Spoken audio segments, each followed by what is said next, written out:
Trump and the First Lady hosted a trick-or-treat event at what's left of the White House. And this is one of my favorite things that the president does because it's so clear he never trick-or-treated once in his life. Japan's new Prime Minister Sanai Takachi said during a press conference that she is nominating President Trump for the Nobel Peace Prize. And I can't believe I get to say this, but thank God nobody listens to women. It's one thing to face comedians, but facing Colin Jost and Michael Che is a full-blown comedy trial. They've turned Trump's presidency into the sketch that never dies, equal parts absurd and addictive. Each joke feels like a therapy session America didn't know it needed. They don't just roast him, they translate his chaos into comedy gold, turning every headline into the setup for the next national laugh. President Trump met with Chinese President Xi Jinping. When asked how the meeting went, Trump said this. But overall, I guess on the scale of from 0 to 10, with 10 being the best, I would say the meeting was a 12. I guess Trump just wanted to show China we're still way worse at math. So President Trump are calling him tone deaf for posting pictures of his newly renovated White House bathroom during the government shutdown. But I'm happy that the floor looks slippery. Living through Trump's era is like watching a bad sitcom stuck on repeat. The scandals blend, the lines are ad-libbed, and the ending never changes, Trump triumphantly celebrating his own mess. It's not politics anymore, it's one-man performance art where the performer keeps clapping for himself. In his first term, here's how he gave candy to a kid dressed as a minion.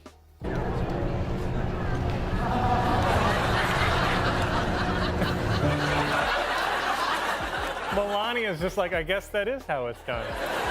And then again this year, he did it to a kid dressed as DJ Marshmallow.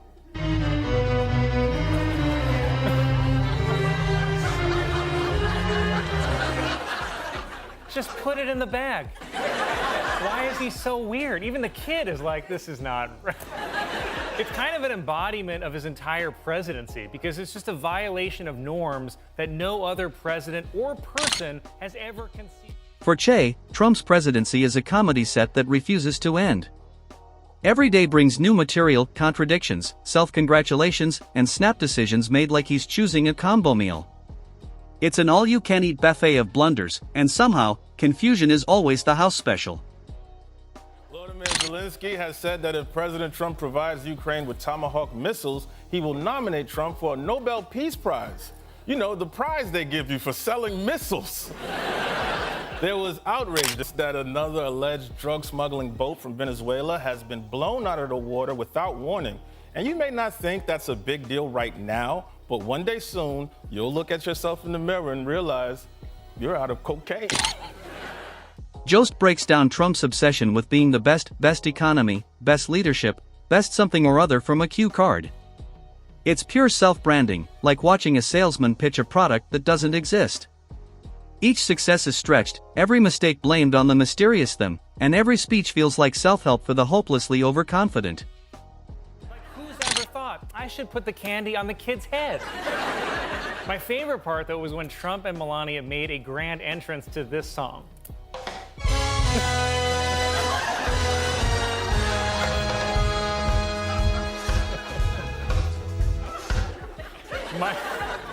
Michael Jackson's Thriller. Just the perfect soundtrack to lure kids to a famous mansion. Che describes Trump's press briefings like stand-up gone wrong.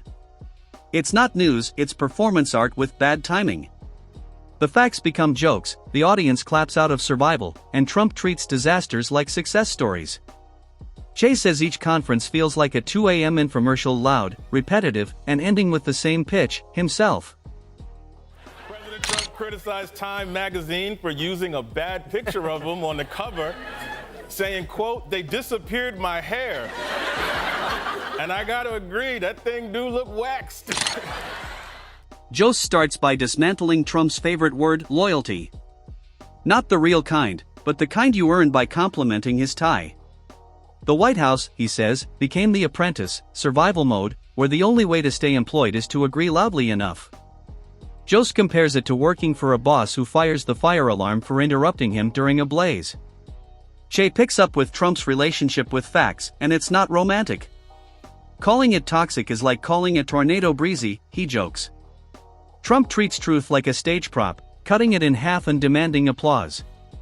When confronted with reality, he simply rewrites it live. That's not lying, Che says, that's creative improvisation from a man allergic to logic. Jost then skewers Trump's late-night tweeting habit, caffeine-fueled diplomacy at 3 a.m. Every typo becomes an international incident. Every post, a declaration of victory. It's government by Wi-Fi, Jost laughs. He's basically running the country like a teenager with bad reception. Traveling on Air Force One to the Middle East to celebrate the ceasefire, President Trump told reporters, "I don't think there's anything that's going to get me into heaven." Then he paused for 10 full minutes, waiting for someone to say, "That's not true." Because Trump can't go to heaven. He's far too busy down here, running hell. Jost calls Trump's crisis playbook deny, deflect, declare victory. Disaster strikes, and so does the same response. He jokes it's like watching a kid covered in cookie crumbs insisting he never touched the jar. Every crisis gets spun into success, every mistake recast as a perfect call. Accountability has left the building. Che jumps in, saying Trump doesn't handle chaos, he manufactures it. Every scandal's just the sequel to the last one, he says, like watching someone juggle lies to keep from dropping the truth. Outrage isn't accidental, it's strategy. When things get quiet, Trump just tweets until the noise feels like control again. Then Jost dissects Trump's take on diplomacy, photo ops over policy, drama over detail. He treats world leaders like they're influencers. Jost laughs, smile for the camera, claim a deal, move on. It's global politics as reality TV, all hype, no homework. Jost nails it. Trump's the guy in the group project who takes the photo and forgets the assignment. The Middle East are crediting President Trump with brokering the Israel-Hamas ceasefire, but it makes perfect sense to me because sometimes crazy people only listen to other crazy people. Like when you see a guy jacketing on the subway, you don't just ask him to stop. No, you got to take off your pants too, and now we can negotiate. President Trump has reportedly become concerned with Congresswoman Marjorie Taylor Greene criticizing Republicans on key issues, with Trump asking, "What's going on with Marjorie?" Little advice, bro, just let her go. You can't change her. God knows I've tried. Che says Trump's global image is what happens when confidence forgets to read the room. To other leaders, he's that loud coworker who talks big but never checks the memo. Che mocks his obsession with patriotism and self-praise, saying every brag feels like an insecurity in disguise. The louder he shouts, Che jokes, the smaller he looks. Jost jumps in, dissecting Trump's chaotic dance with the media, part romance, part feud, all dysfunction. He loves attention but hates reflection, Jost quips. It's like watching someone argue with their mirror, furious that it's honest. Trump thrives on coverage, good or bad, outrage is the fuel that powers his persona. Che lands the final blow, calling him the influencer-in-chief. Every scandal becomes a post, every crisis becomes a show. He doesn't seek truth, he seeks clicks. He's less a leader, Che says, and more an algorithm pretending to have policies. The crowd laughs, because in the end, it's not leadership. It's marketing with a podium. Update with some good news. For once, there is peace in the Middle East. The only downside is there's war in Chicago. Only Trump could Freaky Friday Chicago and Gaza. And I know Trump is upset that he didn't win the Nobel Peace Prize, but the last guy to send heavily armed men into an American city was Bane from Batman. It was awarded this week to Venezuelan opposition leader Maria Corina Machado, or as Fox News reported it, Trump robbed by deranged Hispanic. Jost targets Trump's obsession with loyalty not to the country, but to himself. He says with Trump, loyalty means nodding along, even when the truth screams otherwise.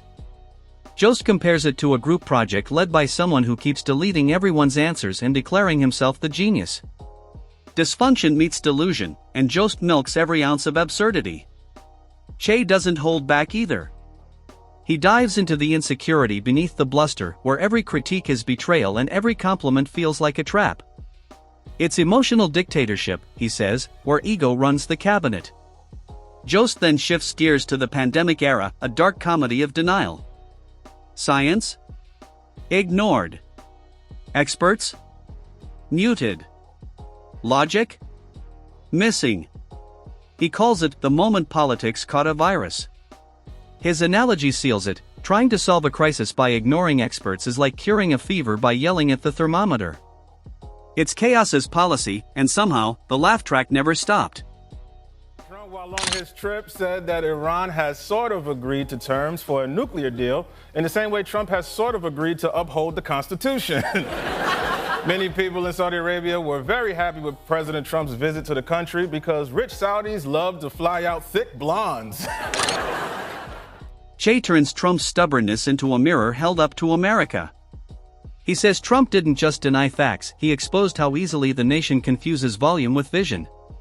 Jost chimes in, calling it main character syndrome, a condition where the entire country stars in Trump's movie, whether we bought a ticket or not. Every win exaggerated, every loss spun, every truth buried under a mountain of self-congratulation. Che piles on, painting Trump as a man who believes history began the day he entered office. He narrates the world like he invented it. Che jokes. If the sun comes up, it's because he told it to. The audience roars, but there's exhaustion behind the laughter. Jost shifts focus to Trump's economy, calling it optimism on credit. The numbers looked great until you realized they were borrowed from the future. He describes it as an economic confidence scam dressed up as a comeback story. Che ends it perfectly. Trump's business model has never changed. It's hype, hope, and hot air sold like a miracle cure that never arrives. The laughter is sharp, the truth sharper. Well, President Trump traveled to the Middle East this week, and if I were him, I would have just stayed there because it looked awesome. Trump arrived in Saudi Arabia where he was greeted with a lavender carpet which matched the color of his tie and also the length. They also rolled out a mobile McDonald's truck for President Trump's visit, featuring Saudi Arabia's most popular new burger, the McJournalist. Jost takes one last swing at Trump's tangled relationship with truth. He calls it performance gaslighting, a never-ending cycle of denial, deflection, and delusion. Every claim rewrites the past, every denial erases the present. Facts, Jost jokes, don't survive long around Trump, they melt faster than ice under a spotlight. The only rule of his presidency? Consistency is overrated. Che digs even deeper, treating Trump's psyche like a stage set built entirely out of mirrors. The man's greatest fear isn't losing, it's disappearing. Every controversy becomes proof that he still matters. Every scandal, a strange kind of spotlight. Che quips that Trump's longest battle isn't with Democrats or the press, it's with reality itself, a war he's been losing since the 80s. Jost likens the presidency to an endless improv show where no one remembers the scene they're in. Staff comes and goes, policies vanish mid-sentence, and yet the show never stops. It's chaos rehearsed into confidence, a performance that mistakes applause for approval. Che closes the bit with a dark punch. Trump isn't a cause, he's a symptom. A reflection of a country addicted to outrage, mistaking entertainment for engagement. The laughter isn't mockery, it's survival. Because if you don't laugh, you start to scream. Together, Jost and Che carve through the myth with surgical precision. They strip away the ego, the slogans, the theatrics, until all that's left is the absurd core, a man desperate to be seen, trapped in the role he wrote for himself. And as the curtain falls, one truth remains, the jokes outlast the power. The roast becomes the record.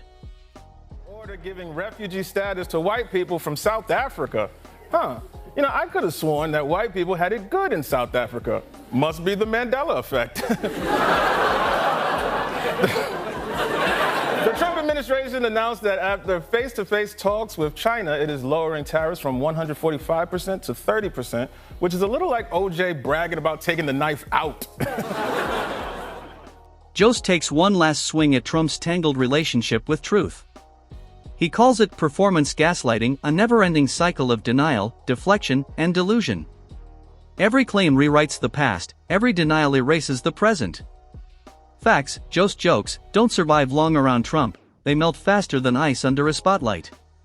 The only rule of his presidency? Consistency is overrated. Che digs even deeper, treating Trump's psyche like a stage set built entirely out of mirrors. The man's greatest fear isn't losing, it's disappearing. Every controversy becomes proof that he still matters. Every scandal, a strange kind of spotlight. Che quips that Trump's longest battle isn't with Democrats or the press, it's with reality itself, a war he's been losing since the 80s. Joe likens the presidency to an endless improv show where no one remembers the scene they're in. Staff comes and goes, policies vanish mid-sentence, and yet the show never stops. It's chaos rehearsed into confidence, a performance that mistakes applause for approval. Che closes the bit with a dark punch: Trump isn't a cause, he's a symptom. A reflection of a country addicted to outrage, mistaking entertainment for engagement. The laughter isn't mockery, it's survival. Because if you don't laugh, you start to scream. Together, Jost and Che carve through the myth with surgical precision. They strip away the ego, the slogans, the theatrics, until all that's left is the absurd core, a man desperate to be seen, trapped in the role he wrote for himself. And as the curtain falls, one truth remains: the jokes outlast the power. The roast becomes the record.